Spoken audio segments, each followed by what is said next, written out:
কলকাতায় আপনার সময়কার অনেক অভিনেত্রী থেকে আপনি এগিয়ে, এটা নিয়ে কি কোনো জেলাসিতে পড়তে হয়?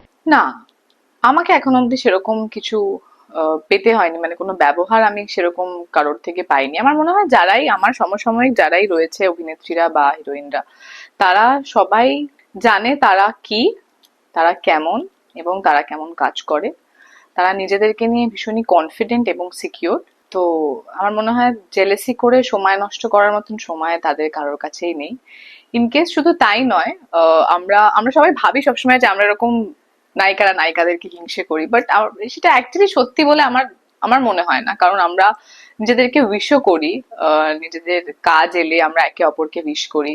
যেরকম রিসেন্টলি ঈদেই বাংলাদেশে আরেকটা ছবি রিলিজ পাচ্ছে, সেখানে দর্শনা আছে। আমরা দুজনেই দুজনকে উইশ করেছি, দুজনেই দুজনকে বেস্ট উইশেস জানিয়েছি, আর দুজনেই চাই যে আমাদের দুজনের সিনেমাই খুব ভালো চলুক এবং দর্শক আমাদের দুজনকেই ভালোবাসুক।